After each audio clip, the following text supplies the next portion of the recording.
right, well, good morning. It's 9 a.m. I'll call the meeting to order. Let's begin with the Pledge of Allegiance. Pledge allegiance to the flag of the United States of America and to the republic for which it stands, one nation, under God, indivisible, with liberty and justice for all.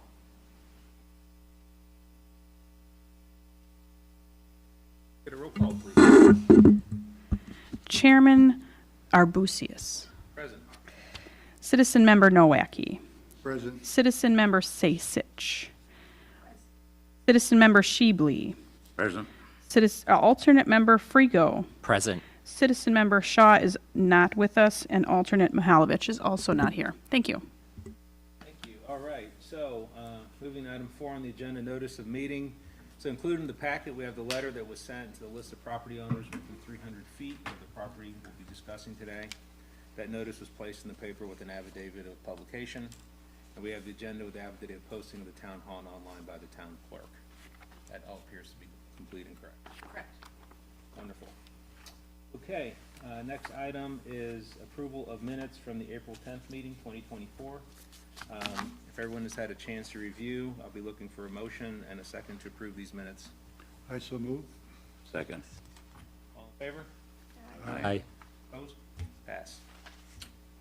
Great, moving right along. All right, now we'll enter the public hearing.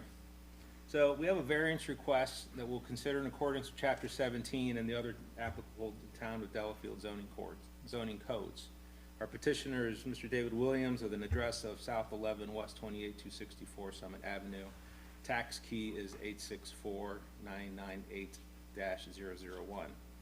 Mr. Williams requesting just a property line between two existing buildings. This is an A1 agricultural zoning district. Before we move forward, I just want to reiterate and go through the role of the zoning board. You know, this is an appeals quasi-judiciary board.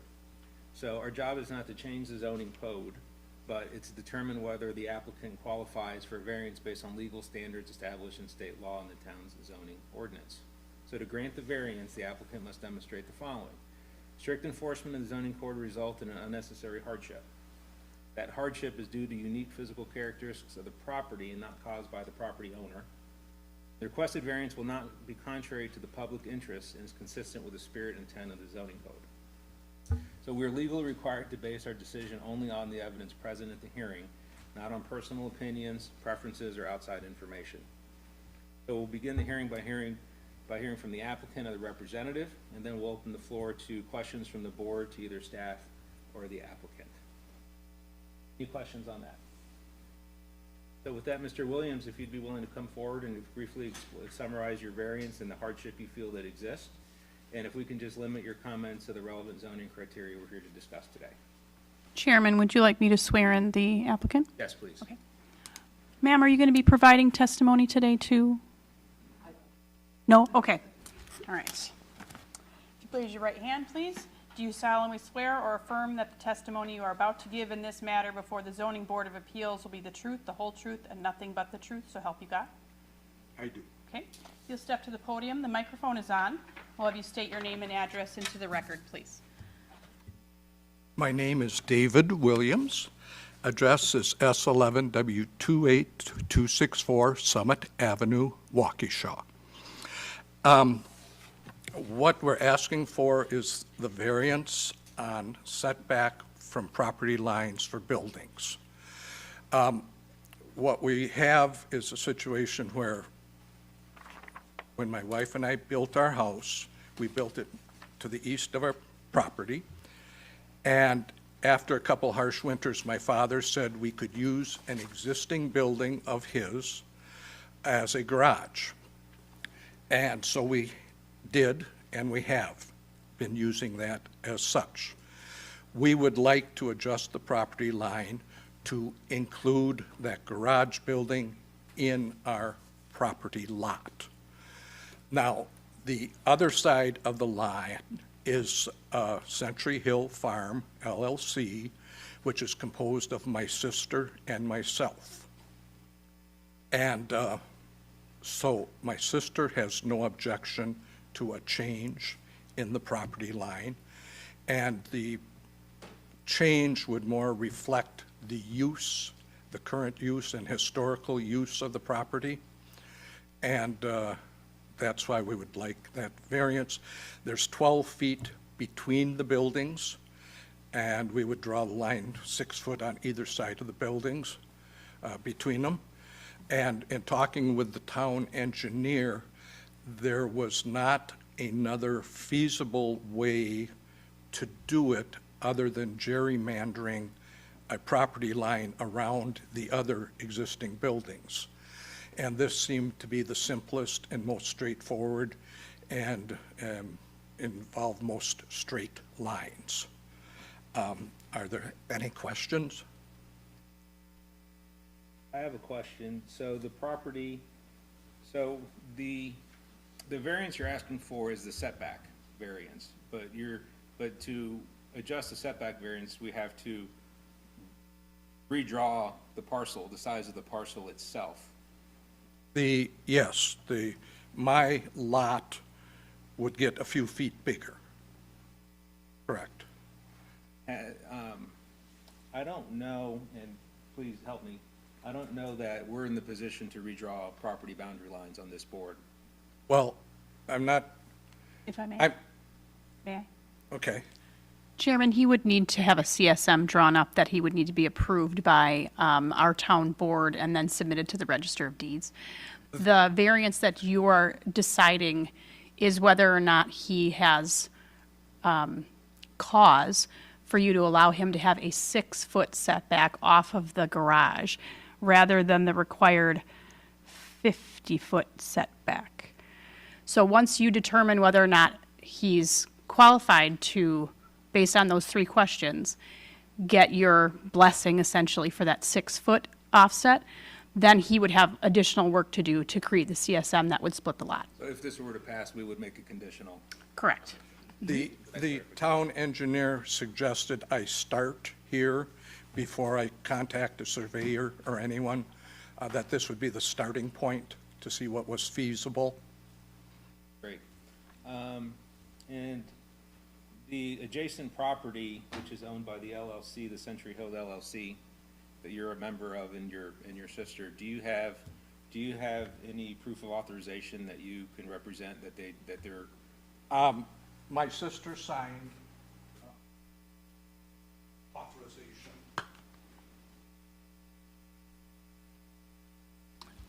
I can take that as Exhibit 1, Chairman, if you'd like me to.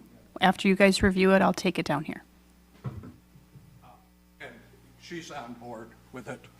She has no objections.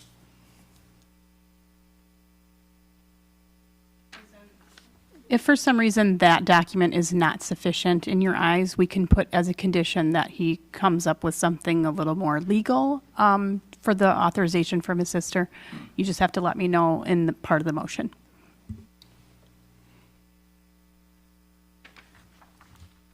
Yes? What percentage of ownership are you, In the LLC, I am 2/3 member and my sister's 1/3.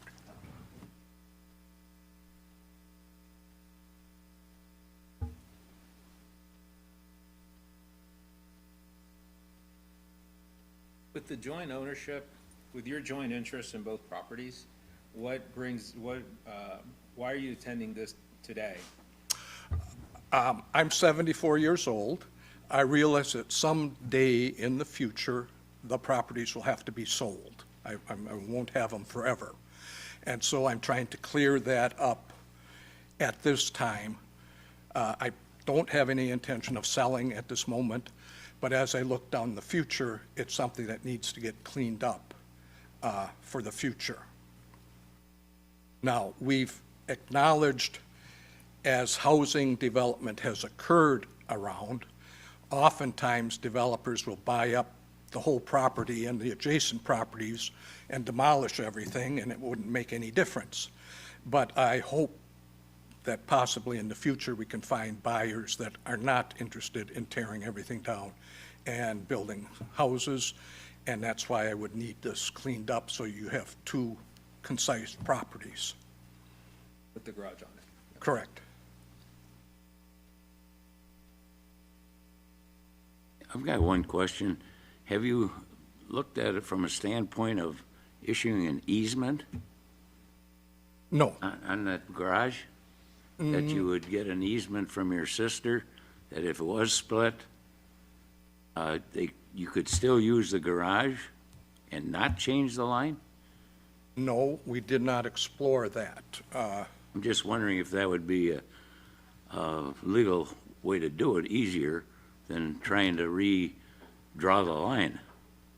I don't know.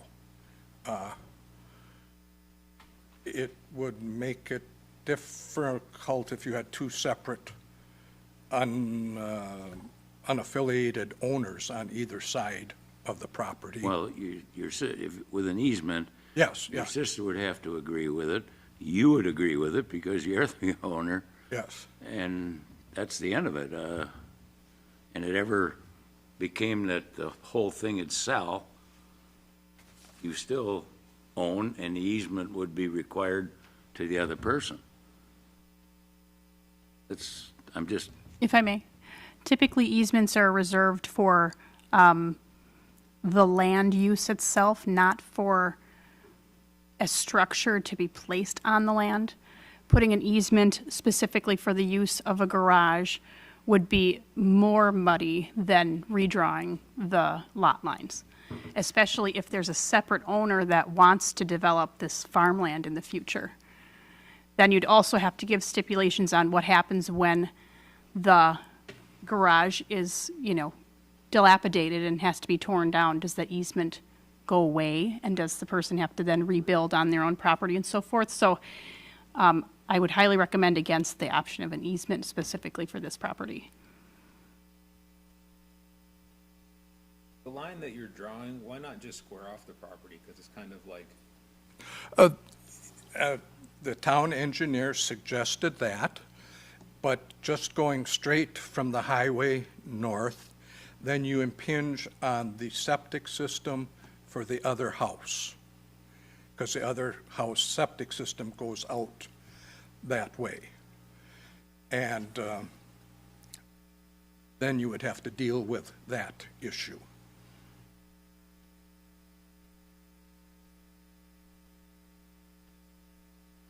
The lines that we drew there most closely reflect how it's used.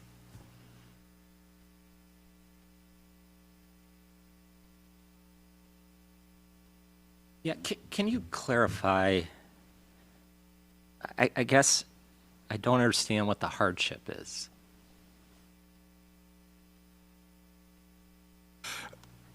I mean, you've had this property for, 50 or? Yeah, 50 years.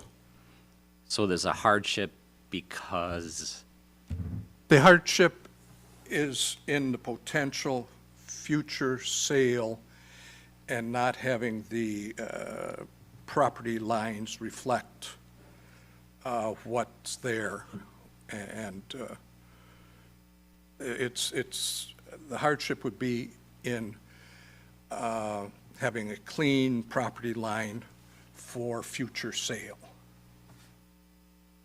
And again, if it's a developer buying the properties, it's not an issue, but I would prefer to find someone, not a developer, that might be interested in the properties.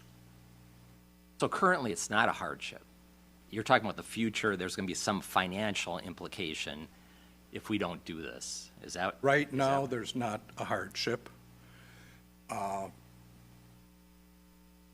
It's in the future that it could be, depending on what happens to the properties. so if the Century Hill portion property was sold before the property you and your wife owned together, the hardship would be created because you would lose your garage, Correct, hypothetically, correct, if you sold one versus the other. yes. But you could build another garage if you had to, right? You have enough property to build another garage if that was sold off? Yes. But at age 74, I'm not building another garage to facilitate that. The line we set on the proposal is something that if you had different ownership, you could put a fence up between the properties, and it wouldn't make any difference from how it is used.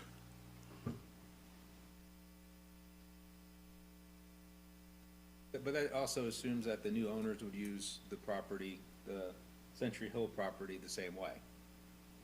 Agriculture, they'd have to change it if it wasn't agriculture. That's up to speculation, whatever would happen.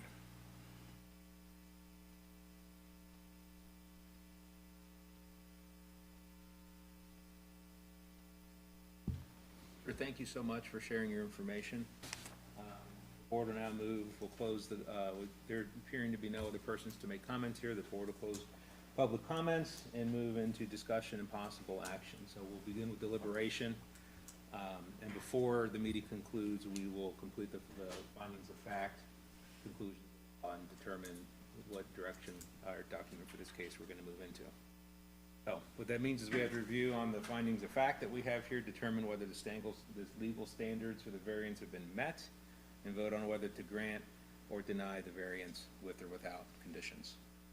So, with that, what are we thinking?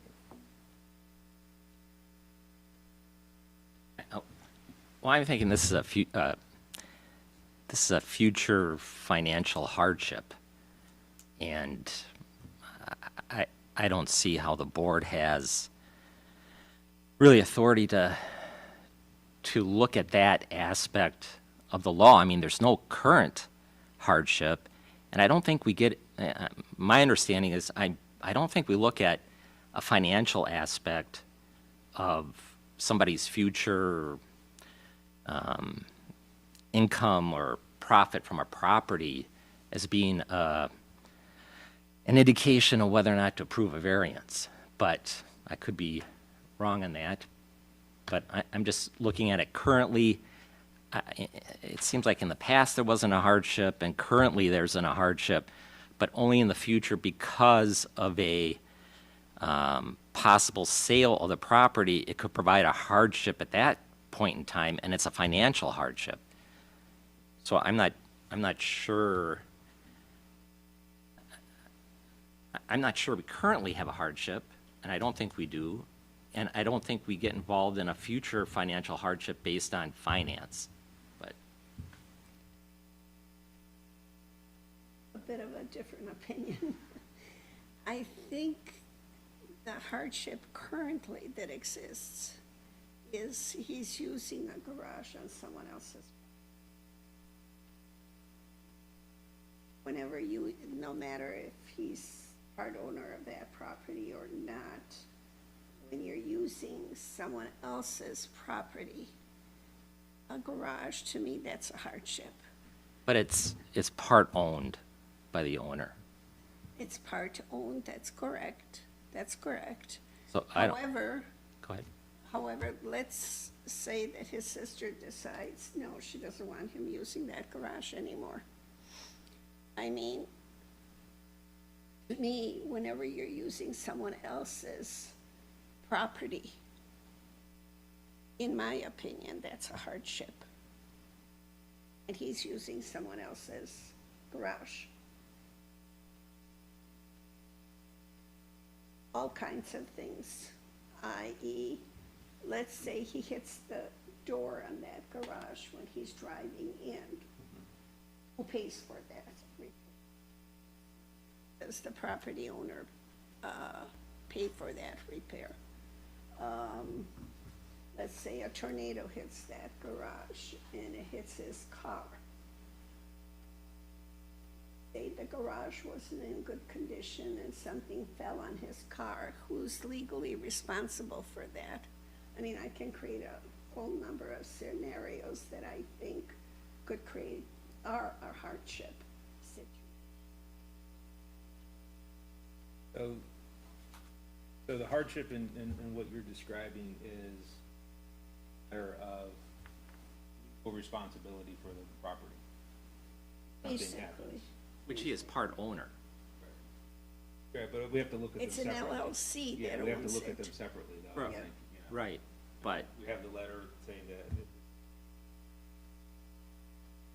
from the LLC, the sister agrees with doing it. I think if we were to move forward with this, I'd want more documentation from that LLC. I think this is more a matter of convenience, cost of convenience versus.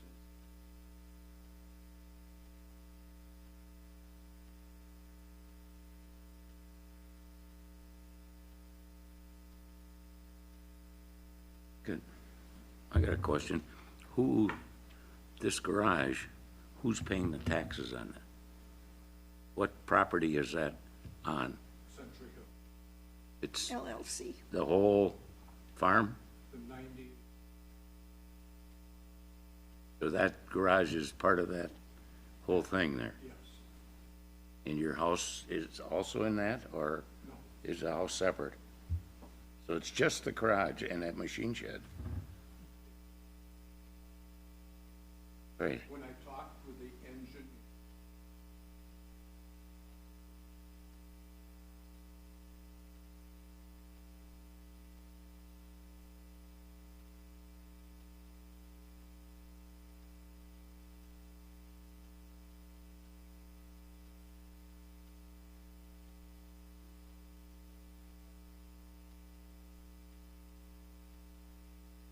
That's, please,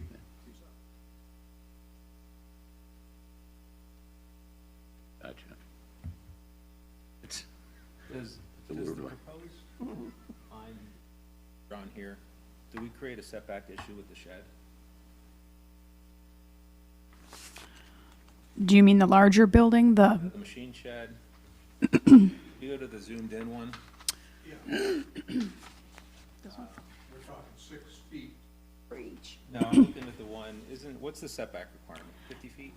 50 feet, yeah. 50 feet, so the way this is drawn, there's a shed that would then have a 25-foot setback, which would also, Isn't it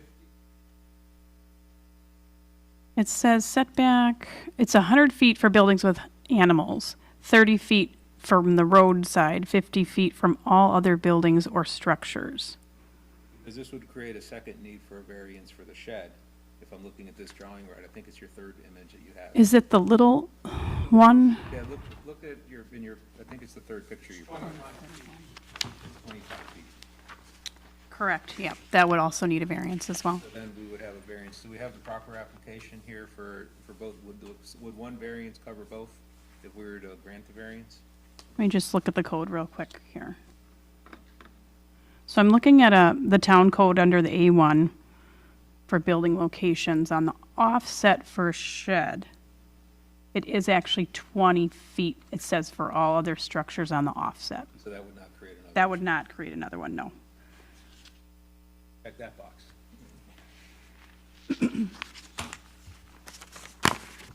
Okay, I listened to the issue between the variance and the easement is apparently more difficult than the variance.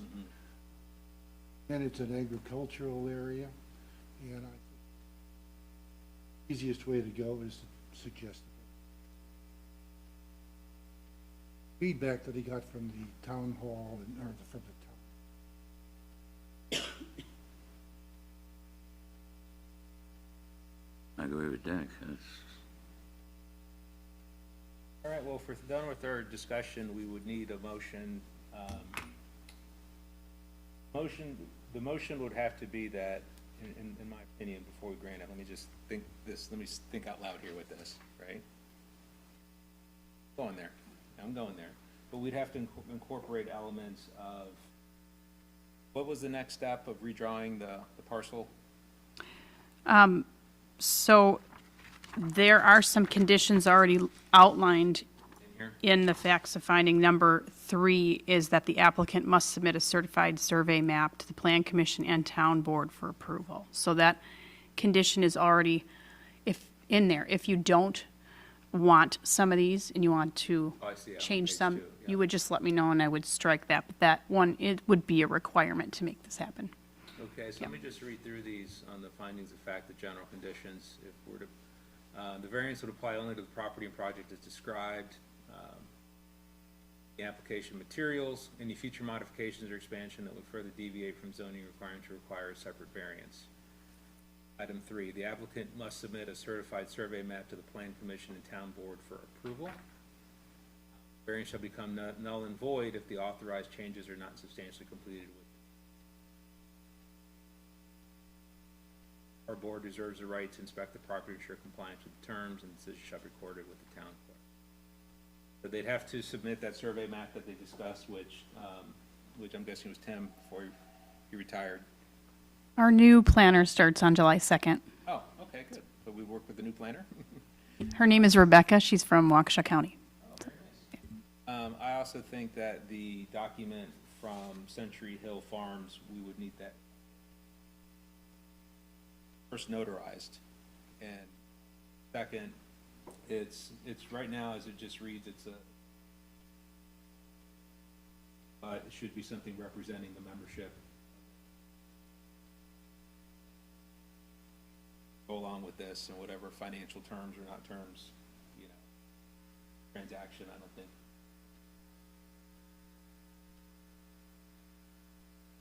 So, are we ready to move forward? One question, that LLC, what is the ramifications of that? I'm sure there's other, They would, I mean, and I'm not a legal expert in this, Well, but that- it would neither am I, define, it would redefine what they own. They'd be basically granting ownership, reducing their ownership and liability, of real property and liability. and isn't it? liability. Yeah. It would, there'd be different, the tax would be reassessed for the parcel that Mr. Williams owns now. That would transfer to him as well as any insurance obligations. That all action, which would be a separate legal transaction. Okay, so let's go through the findings of fact here. So, the property is improved with structures that were legally constructed using town of Delafield zoning regulations. Applicants are seeking the variance to the property line in these buildings to reflect existing use and built environment, which they have done for 50 years. Strict application of the current setback requirements, this is our decision point. Do we believe it causes the applicant to make significant structural changes, standing buildings create unnecessary hardship? The current setback requirements require them to move the building. Consider that to be significant structural change to longstanding buildings. I believe it would. If I can just clarify, the current code, the way that it's written, and the current lines, the way that they are, actually don't require him to do anything to that building.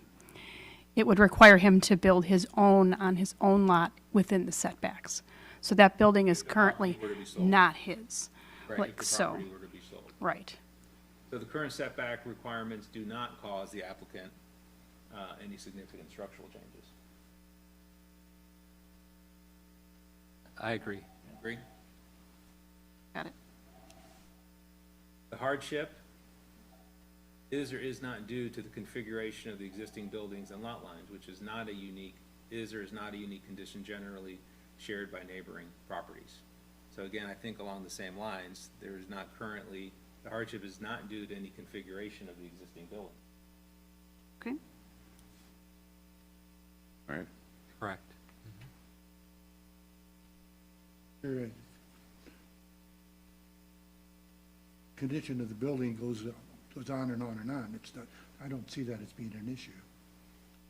Right, so in the current as it is, the hardship only is created if we grant a variance, if they get their maps redrawn, the property lines redone. That's when the hardship would be created. Right, so this is proactive on our part, but currently the hardship is not due to the configuration of the existing building. Agree? No? Okay. I'm not Been sure. 50 years, the way it All right, is. let's vote. For those who think, so let's just take a quick vote on here so we have it. So those that believe the hardship is not due to the configuration of the existing buildings and lot lines, which is not a unique condition, generally shaping. So there is not a current hardship. Correct. Right. future, it could be, but Right, but not currently- now. So, not, and then opposed? So, it does not, right, on a vote of 3 to Right, 2. correct, yep. Mhm.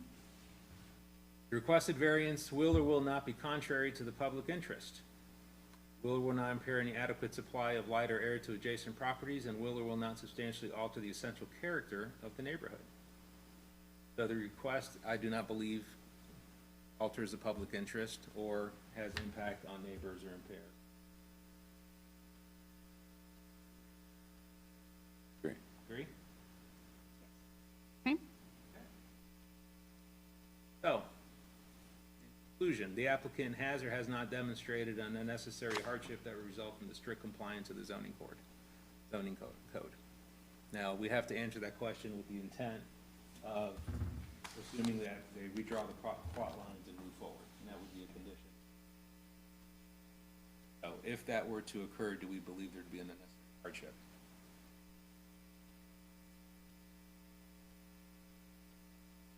Yes, no. It depends on when it is. Exactly, this is It's- right. We're out in As the far finish. as I'm concerned, I've never seen any of this before. This comes straight from the state. I have not been presented with that beforehand. This was emailed to everybody. Now, in historic meetings. Speak up, please. Sure. In historic meetings, we granted the variance or not without going. This information, because this is a quasi judicial board, if you deny him, he can go to circuit court. This isn't something where you would recommend to the town board and so forth. You guys are the governing body for this, and you have to answer certain questions per the state that says whether or not he has some sort of hardship that would allow him individually to surpass our already existing code because of some sort of hardship. So these questions are from the state. I'd like to approach the question this way, if we can. May I say Yeah, of course. something? I've been on this board a very long time, a very long time. I've gone to court with this organization. Won on that. I'm asking you, when did that come off to require? 1995. Pardon? 1995 was when this was written. When did it I have when not did seen it that become recently, personally. when did this, This should have been used for the last 30 years. no, when did this board rely on those questions? You should have been for the last When 30 did years. it begin? Today. You're Yeah. beginning it today. Today, Today. we're going through the actual form as written in the zoning guidance for boards. What my, and Yes. this is an assumption, is, as we've guided, as this board, which you've been on way longer than certainly I have, was guided through the decisions, those decisions were voted, were then interpreted into the document when, I utilized it because we did go in, we Right. went to court, and our opinion stayed by Yeah. the judge. Therefore, that's not an exception yeah. of So here- that particular case, and that's why I asked why this, all of a sudden this came up, issue by issue. It's generally been a yes or no at Right. the end of the discussion. So here's how I'd like to approach it, here's how I'd like to approach the next question, right? Sure. Let's approach it as if the redrawing, the certified map and planning commission tool has been done, right? Because that's gonna be the intent, and it's gonna be a condition. So now we have that, we're just gonna think, if we were gonna make a decision under the lens that we have that, right? And they would need this variance, right? And the reason they're going in this order is because of the financial cost of preparing all that in advance of not knowing you have the variance, right? You follow me?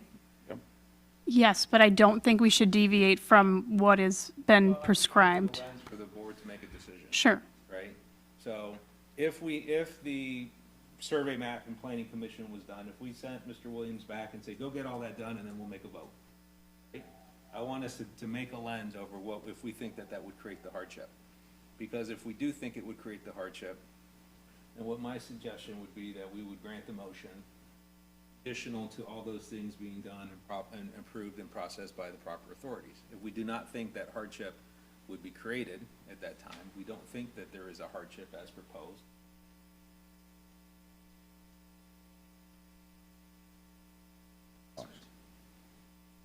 The thing is, everything is in the future, so you don't have it right now.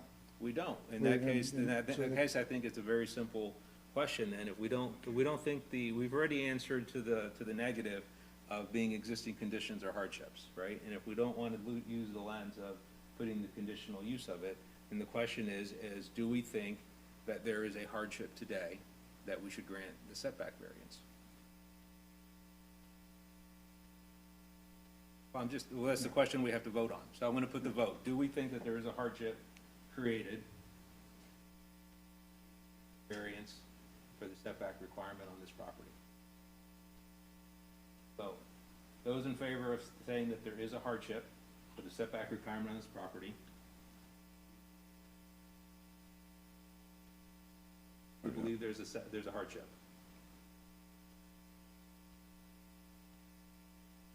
A roll call vote on this? Yeah. Yeah. To be clear, this is not the motion yet, correct? We're trying to figure out where we're going. Okay, so the question is there a hardship, yes or no? Current hardship, yes or no? Okay. Hardship. Chairman Arbusius, no. Citizen Member Nowacki, is there a current hardship? Nowacki? We asked. This one right here. No, I can. Citizen Member Nowacki, is there a current hardship? No, we already identified that that's out in the future, so I can't vote on that. That is the question, right? Is there a current hardship is the question? Okay. Citizen Member Sasich, I don't believe that currently it is a hardship. However, we currently have a hardship in the fact that if you were to be denied the use of the garage, he would have to build a garage. okay. Citizen Member Shebley, No. no. Alternate Member Frigo, No. Okay. Based on that vote and based on that discussion, I would like to make a motion that we deny the.